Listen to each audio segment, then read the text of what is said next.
Hey, Ed Paget here. Welcome back to the channel. Do you have neck pain? If so, have you heard of something called cervical stenosis? This can be a very serious condition, but if caught early enough, you can use exercises to halt its progression and get rid of the symptoms, namely neck pain. Now in this video, I'm going to explain a little bit about what it is and what causes it and what you can do about it.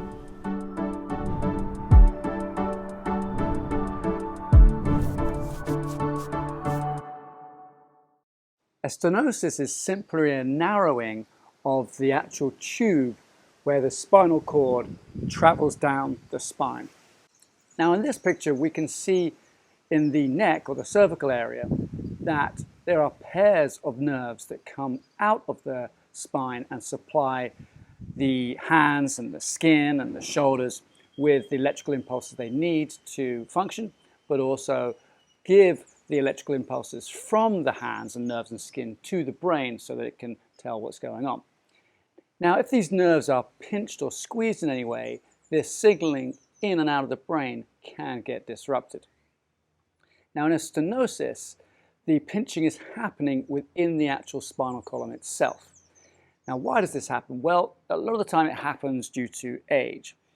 The neck can get, it gets pushed down with gravity. The bones actually change shape and they can start to grow little things like bone spurs. These bone spurs enter the actual spinal canal, it's called, and they push on the spinal cord.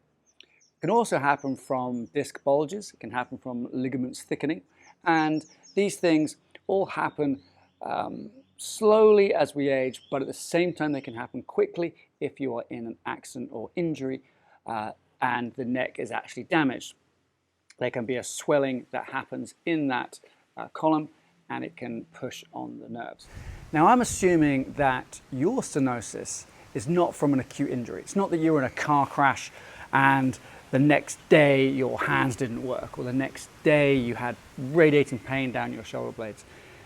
These exercises that I'm going to show you help people who have a stenosis that's more age-related. It's just sort of crept up on them. It started with their hands going numb when they were reading a book at night. Then the hands went numb sort of every day, or the pain in your neck started radiating out into your shoulders, and it became a daily thing and you couldn't seem to get rid of it. So you probably had an X-ray or an MRI or some sort of investigation and the doctor told you you have cervical stenosis. This video is going to help you. All right, so what sort of exercises are we going to do or are we going to learn? Well, if you think about it, the neck is the last place of movement before the eyes. Now, the eyes always need to be parallel to the horizon. Okay, so we don't walk around like this, we don't walk around like this, we walk with our eyes parallel to the horizon. That's the way we are as humans. So if the body below the eyes is wonky in any way, corrections will happen to keep the eyes level. So we want to make sure there's nothing below the neck that could be interfering with it, because the neck is the last place that's going to change. And what can happen is you can have a stiff back, stiff hips, stiff knees, stiff feet, something like that that's affecting the system, and the neck says, don't worry, I'll take care of this. And it does just a slight little side bend to keep the eyes level, but over time that wears out the structures in the neck and you end up getting this stenosis. So let's start with the hips. First thing you want to do is make sure your hips are nice and mobile. Now, if you've watched some of the other videos on this channel, you would have seen me do this exercise before. But essentially, you're going to get into a half kneeling position and move forwards and backwards to stretch the front of your hip. And what we don't want to do here is allow the back to arch too much, because that's not really getting any stretching into the hip, it's stretching into your lower back. So we're going to keep this a relationship between the pubic bone and the ribs here nice and strong. We're going to tense the stomach slightly. It's almost like you're tucking your pelvis a little bit, but we don't want to do that too much, but just stop the pelvis from tipping backwards like this. We're moving forwards and backwards, and we're going to get more stretch through the front of the hip. Now, to add to that, we can go, let's say, 10 times forwards and backwards. Then we can go forwards and move the hips left and right. Once we've done that 10 times, we can actually go forwards again and then move the hips in rotation. So it's almost like my pelvis is a wheel and I'm pushing it this way and then this way. So from the side it looks like this. This knee is going forwards in rotation and then I'm pulling that knee backwards, trying to push this hip forwards. So it's rotate, rotate, rotate, rotate.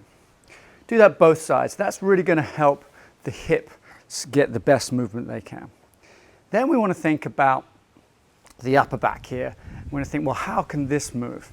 So the thorax moves in all three dimensions. It flexes forwards and backwards, moves side to side, and it rotates. So we're going to use those principles. So firstly, we're going to take the right hand up above the head. It's my right hand here. And we're going to take the left hand and reach through. Okay, so we're combining side bending and rotation. You'll feel a nice big stretch in your upper back. Now we can also do that with flexion, so we bend, take the head down at the same time, or we can do that with extension. In fact, we should do it with both, because the spine needs to move both ways.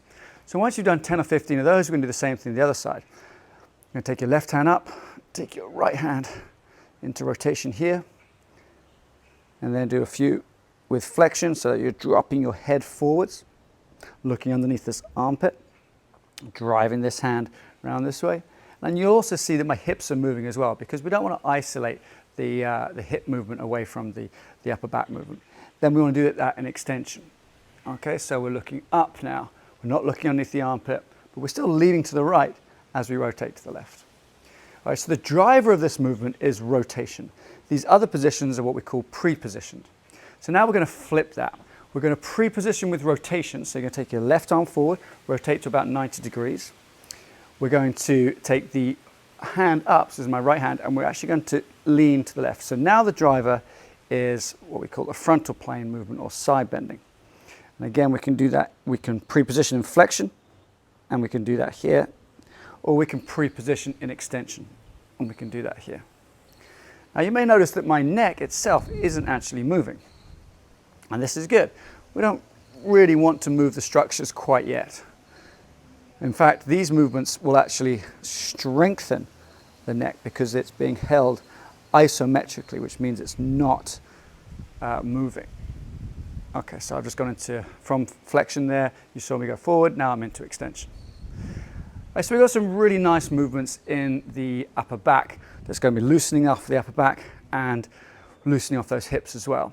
Next, we want to think about how we can move the neck without moving the eyes. So the first thing we're going to do is this. We're going to rotate my shoulders, but you can see my head is not moving. This creates rotation from the bottom up. And this is a movement that the body doesn't do a huge amount of. And so the neck muscles here can actually get stretched quite nicely without really adding to or causing your pain, any more pain. So that's rotation from the bottom up. Now we want to think about how we can get side bending from the bottom up. Okay, so I'm going to keep the eyes completely still. What I'm going to do is I'm going to drop down one arm as I raise up the other arm.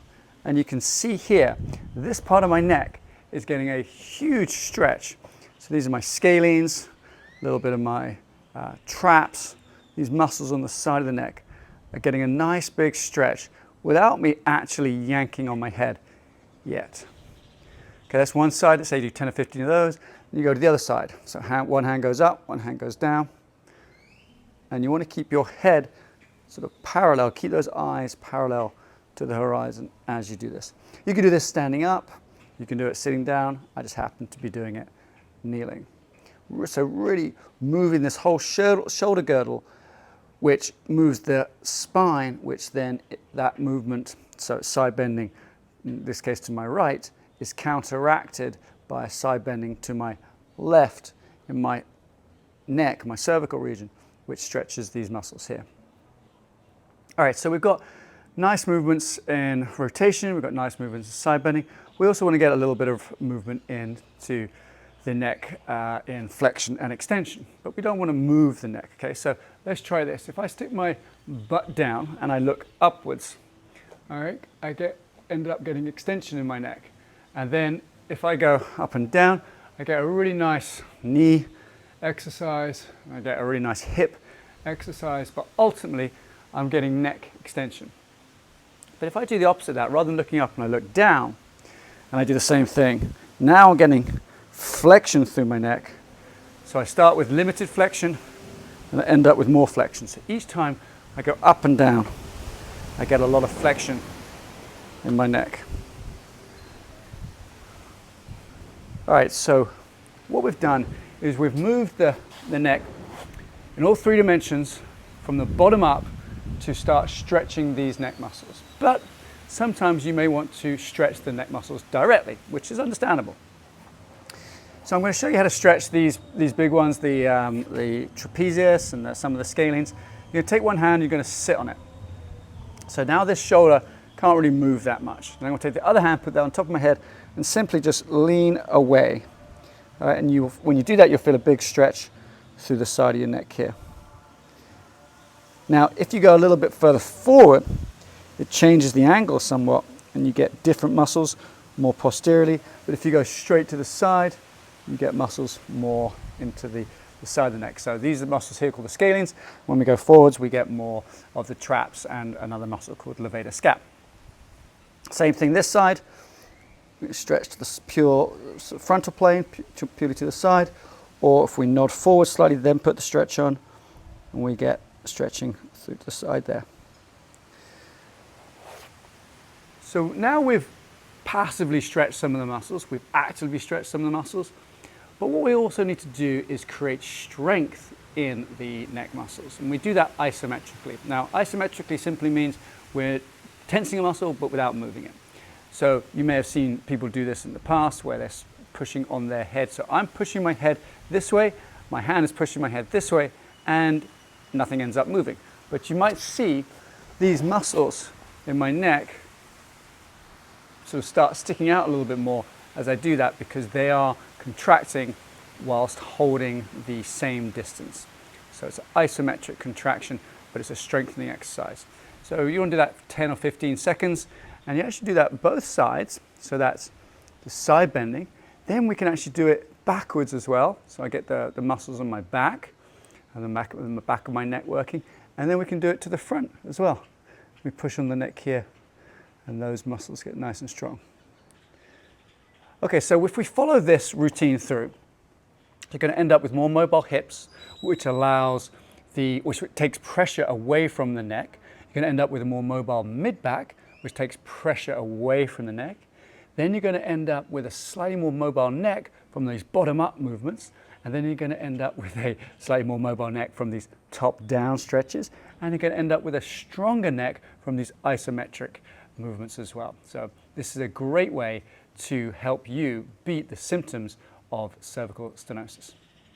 I'm going to wrap this video up now. I hope you've enjoyed it, and don't forget to like, comment and subscribe, but also click on that notification bell and send my channel to a friend who you think will enjoy my content as well.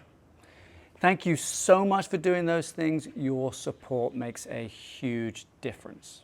Also, as you may know, I help people recover from illness and injury using a combination of specific exercises and lifestyle medicine. But I have a particular focus on scoliosis and back pain.